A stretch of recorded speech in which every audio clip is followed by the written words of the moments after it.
This is Joshua. He's the newest member of our family. Right now I'm educating him on certain do's and don'ts, like not eating toilet paper, not playing in the laundry hamper, and certainly not barking at the nice man across the street when he's out gardening. But you know, anyone who has a dog knows that getting the pooch to understand the rights and wrongs of life takes some time. Mortgage professionals have their own challenge today, not about people eating toilet paper, of course, but there are an increasing number of folks who are under the belief that renting is more economically feasible than home ownership. Now, how do you convince these people otherwise? For that, we recently met with Bob Simone. He runs Better Living Real Estate out of Foxborough, Massachusetts. This is his ideas. Where are you going? Bob Simone, in today's real estate market, there are a lot of folks that are under the impression that it makes more sense economically to be renting instead of buying. How do you answer people who have that train of thought? Well, during the recession, that thought started to surface, and it had to do with the declining, value of property. So there was a fear factor that developed. I think now post-recession we're starting to see more of a normalized real estate market appear, and as a result we're starting to see the shift into equity and wealth building. So as people start to get more confident that real estate as an investment is stabilized, that you have the ability to start to build equity and wealth again as part of a family asset or wealth building plan in conjunction with other types of investments, we're starting to see the shift away from basically paying the landlord's mortgage into deciding to pay their own mortgage and kind of build their own equity and nest egg. So I think that real estate's always been a part of the American dream. It's been more than just a roof over your head. It's been about owning something, and I think we're seeing that come back in. And because the rents had escalated, we're seeing now people looking at the cost of rent in a particular market versus the cost of a very low percentage rate mortgage, and we're finding that it may be a matter of only a few $100s difference. So for that difference, people are saying I might as well invest in myself. Some people might also be concerned with the QM rules, feeling that their credit isn't good enough to qualify for a mortgage. How do you answer those concerns? Our belief is that as a real estate brokerage, our teammate and ally is a mortgage company, a lender, and we coach our buyers that are coming in, whether they're getting referred in or finding us through our online presence or maybe meeting them at an open house. When they have those type of questions, the easiest way to get over the fear and to get really accurate answers is to speak to one of the lending institutions that we're quite commonly recommending to them. There are also programs out there through FHA or some of the other government agencies and state agencies too that could assist people to get mortgages if they don't have pristine credit. Is that correct? It is, and what we find is that most of the consumers aren't aware of all the programs available. In certain markets in our local area here, you have USDA loan products. And when I talk to buyers about USDA, they don't have any idea that they might be able to take advantage of a loan program through that government organization. FHA, which I think is a loan that people commonly hear about, still isn't really widely understood by a lot of people. And with some of the regulation changes and compliance changes, again, it's important for the buyers as well as our own real estate agents at our brokerage to really have a great working relationship with people in the lending community so that we can break down the myths, get accurate answers, and really spend more time helping people get into homes. But just go back to USDA for a minute, because that's the United States Department of Agriculture. I guess some people might think that those are farm loans or for rural areas, but that's not entirely the case. It isn't. So when you're dealing with any of these loan programs, you have to see what limitations and restrictions there are. But remember, loan programs have always been developed so that it is able to get money into the hands of home buyers and real estate consumers. So we find that the myth of these limitations, maybe this particular town may not qualify, or maybe I might not qualify due to credit or income or other variables, oftentimes those are really myths. We joke around about the person that's getting advice from the person in the next cubicle, and all of the non-professionals who dispense advice freely. What we believe is that by getting information from mortgage professionals, from real estate professionals, people are going to learn more about some of the programs that are coming out, some of the changes maybe, and that breaks the myth cycle and actually helps improve the ability for people to get into the right home for themselves. What about a lot of the so-called millennials? There's a major concern that because of student loan debt, many people in their 20s or even their early 30s can't qualify for a home, and they probably won't for many years until their student loans are paid off. The free market system tends to adjust to the economic variables. So when we talk about people getting employment, having debt, we find that the free market tends to accommodate that and find ways to solve that. We aren't seeing a lot of people that have good credit and that have employment not able to get into property. What we're finding is that we have to reset their expectations of what type of property they're going to get into. So for instance, someone who may have grown up in a 3-bedroom colonial and they said, gee, when I grow up I want to be able to buy that same colonial that I grew up in. Sometimes we need to reset their expectations, and maybe we'll start them with a 2-bedroom ranch or a condominium. And what we try to do is educate them on the idea that real estate is something that you can move into and out of, so that in the different changes and time periods of your life, you can use real estate as a really positive place to be able to enjoy an urban environment when you're maybe younger and wanting to be kind of out in the scene, or when you get married and have children and looking for that family neighborhood, you're changing your real estate for that. Now, all of those different times of life have to do with different economic positions that people are in.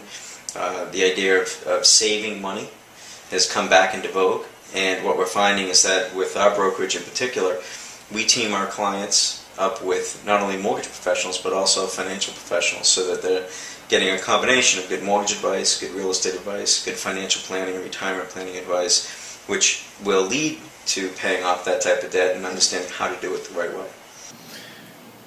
This might seem a bit blasphemous, but are there some people who are just not right for home ownership? Well, I think home ownership comes with responsibility, right? And so we saw a lot of people that were taking loans and not really thinking ahead as to how am I going to pay that loan back. So we look at a lot of the speculation that we saw in the market. I think a lot of that is now kind of been rethought. We don't see consumers in as aggressive a speculative mode. And that means that the responsibility has come back into the consumer's mindset. Sure, there are always going to be a certain amount of people that get into trouble because they overextend themselves, whether it's in the mortgage, credit cards, or other consumer debt. Those are the folks that may really do better renting. That'll be a decision they have to make, and hopefully when they're sitting down with the professionals that help them make those decisions, they're able to really take a strong look at what their credit history is and what their payment history is, and give them the right advice. So what do you think of that? Up next, we're going to be meeting Paul Anastos. He's the president of Mortgage Master. Leif Thompson created Mortgage Master in the basement of his house. Today the company is not in the basement. It's in this rather large building in Walpole, Massachusetts, and it has offices in 27 states and the District of Columbia. Paul Anastos, who's been president of Mortgage Master for the past 11 years, is chiefly responsible for the company's growth. How did he do it? Let's find out. So Paul Anastos, what makes Mortgage Master different from all the other companies in the mortgage industry? I think the biggest differentiating factor that Mortgage Master has over competitors, Phil, is that we've been incredibly transparent with our people. So while some places have similar platforms to what we do, a low-cost platform with really competitive rates, we've always offered that. We share a lot more information about how we run the company, how we do things, what types of margins we build in. Our whole platform is based around giving our salespeople maximum information. So with that maximum information, they have informed decisions they can make with customers, so they don't have to guess about what we're doing or how we're doing things. They have the information to do it. And for me, I don't like question marks in salespeople's heads. I like salespeople to have all the answers. So the more answers we give them, the better informed they are with their customers. The company, from what I understand, began about 25 years ago in a basement, and today it encompasses 27 states, the District of Columbia, and you have over 700 employees. How did you get from point A to point B? A fair amount of work. It was started in the spare room of Life's home, Life being, the owner and founder of the company.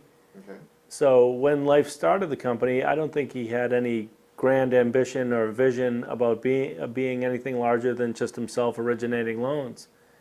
And what started to happen we started in 1988, and maybe over a 10-year period, he started hiring a few people here and there, and picked up some good salespeople along the way that are still with us now.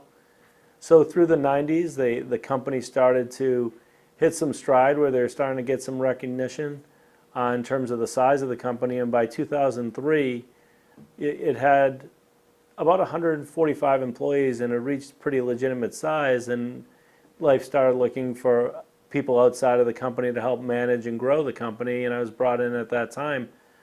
When I was brought in, I don't think even the vision of my role was to help grow the organization, but probably a year after I joined, Life and I had a conversation about trying to grow the vision that he had, the small vision that he had, to try to make it maybe more regional at that point. We were more of a Massachusetts player then.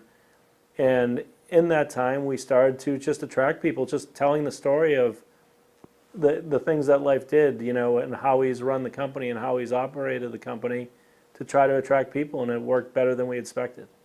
What is your background, Paul, and how did you first come to Mortgage Master? I was in mergers and acquisitions at Ernst & Young prior to joining here, and I was looking for something with a little bit less travel. My wife at the time was pregnant with our first son, and at the time I was traveling like 200 days a year, and I was looking to do a little less travel and be closer to home, and also wanted to be involved in something. I had been doing consulting for so long, I kind of wanted to be part of a company, and got introduced to Mortgage Master through a friend who I knew from Ernst & Young. And I found the mortgage industry, I thought it'd be something I'd do for a short period of time, and then I found it to be a lot more dynamic and fun than I expected. So right now, as I mentioned, you're in 27 states in the District of Columbia, so you're covering half the country. Do you have plans to take over the other half of the country? I still think there's a lot of geography between here and there that we could be bigger in. We have a good presence in New England and throughout the Northeast.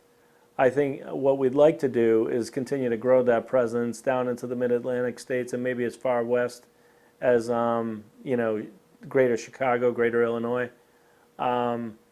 We're looking at markets. We have a few people on the West Coast, but it's not a huge segment of our business.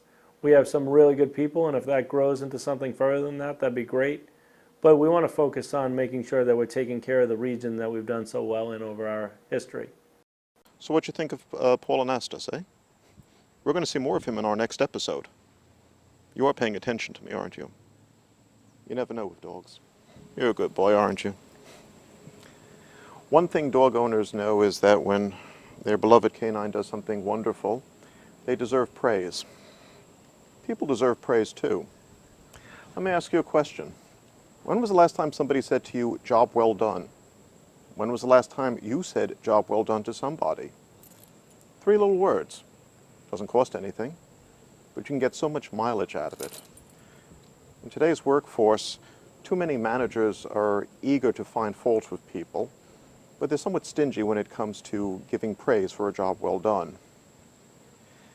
You want to get the best out of your staff? Let them know when they're doing well. Even if it's just an email saying, "Hey, you did great." You'd be surprised what that does to the ego and for their job performance. They figure, "Whoa, the boss is paying attention to me. That's wonderful." After all, praise works for dogs, works for people too. Give it some thought. We'll see you next time on The Housing Show. I'm Phil Hall, and this is Joshua. Peace out.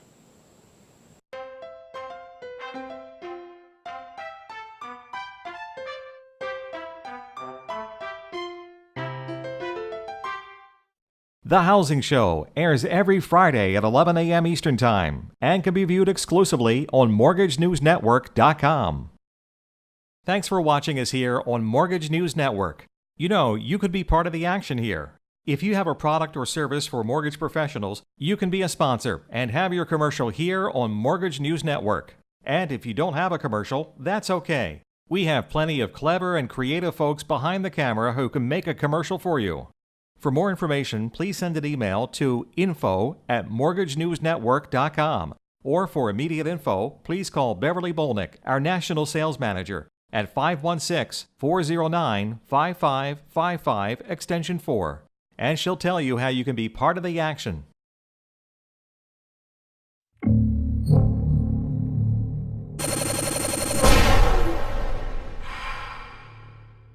This is Mortgage News Network.